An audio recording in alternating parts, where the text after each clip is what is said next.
Yo, what is going on guys, my name is Defender Machine and today I've got you some pretty exciting news regarding the new weapons and the new legendary weapon variants that are coming to Advanced Warfare. Before we get into anything guys, this is going to be a definite thing now. I just want to confirm with you all because last week we actually had a PC update where people were able to dig into the code and find out what weapons are going to be added in the future of Advanced Warfare. At this time not many YouTubers were making any even conspiracy videos around these guns apart from one called Drifter, the big YouTuber who does the in-depth Advanced Warfare series. He made a video and he had to take it down. Well, he took it down because of a safe and sorry matter. He didn't want to get copyright striked because if you get 3 copyright strikes on your channel, then your channel gets taken down. So it's better to be safe than sorry and not leak things that haven't been confirmed yet about Advanced Warfare. So that's why it's been confirmed today, and that's also why I'm able to bring this video to you guys today, because it's all been officially leaked now, it's all been officially confirmed, everything's all out in the open now. Everyone's got their hands in the air saying, hey, this is going to be coming on the 21st of July to Xbox One first, and then about 1 week later from that point we'll have it on the PS4 and the PC as well. Alright, so first of all I just want to address the gameplay in the background. It's something like a 49 kill streak,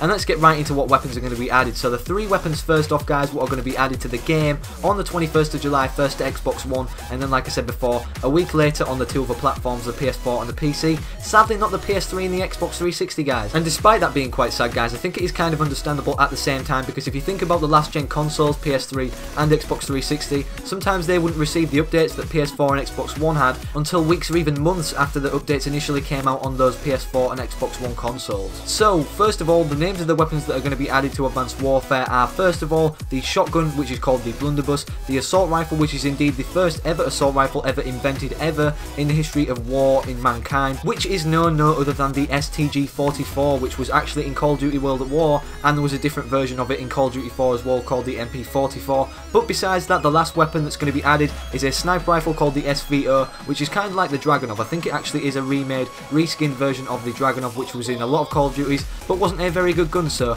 about these 3 weapons overall, the blunderbuss is only going to be the weapon that when the update first goes live on Xbox One on the 21st of July will be obtained by everyone on the game automatically and not have to be received in an advanced supply drop or a regular supply drop. But besides that, the other variants of that gun obviously for obvious reasons have to be obtained in either of those supply drops. But besides that, the other 2 guns, the base variants, which we've never seen before happen, where you have to obtain a base variant out of an advanced supply drop or a regular supply drop, will have to be obtained in one of those supply drops, which is kind of weird. And honestly guys, I don't know how this is going to work for definite, because we've never had a base version where it has to be obtained in an advanced supply drop or a regular supply drop like the STG-44 is going to be, as well as the SVO sniper rifle. So I'm guessing a lot of people are going to be grinding out the supply drops to try and get either one of these variants or even at least a hands-on experience with the STG-44 and the SVO, but as well as that try to hunt for those royalty and legendary variants of the other weapons as well. Now for legendary variants, like I just mentioned there's only been 2 confirmed legendary variants, called the Relic for the STG-44 and then the Return to Sender variant for the SVO. Sadly not any confirmed legendary variants yet for the blunderbuss, but I'm sure we will be receiving that, because why would they add it for 2 guns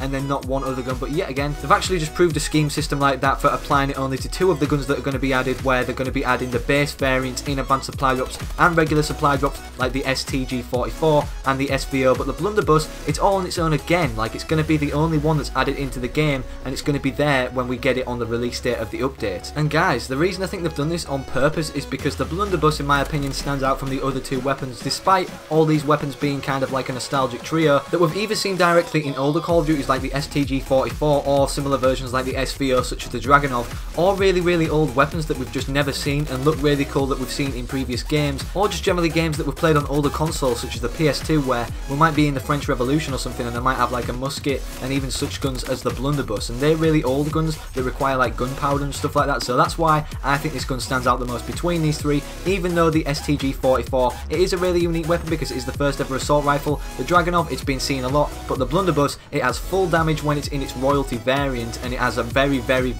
high damage up close. And I just want to prove to you guys right now that this gun will be dealing a tremendous amount of damage up close, not only from looking at the statistics of the gun on variants that you might not trust, but the description on Sledgehammer's website of the gun itself, the blunderbuss. So the short description of the weapon says the blunderbuss is a short-range shotgun that packs a punch, delivering a great amount of damage up close in a wide spread. So that means the spread on the bullets will be very wide. And this part guys isn't in the description, but I think this gun would be really cool if you could get like a double kill with people stood next to each other, because the spread is so wide and the damage is so high. Like it'd just be a really nice gimmick factor, like the NA-45. Let's face it, it's not a very good gun, it's a gimmick gun. So let's give a gimmick to the second outcast weapon that will be added to Call of Duty Advanced Warfare very soon, besides the NA-45 that's already in the game, which is a very outcast weapon. But then the description goes on to say finally and end, it has the drawback of a slow reload speed between the single shots. So that means that the drawback reload obviously is going to be slow. It's pretty straightforward, but I want to know if you guys, will you be using these weapons? Will you be grinding out them supply drops to try and get these weapons like the STG-44 and the SVO,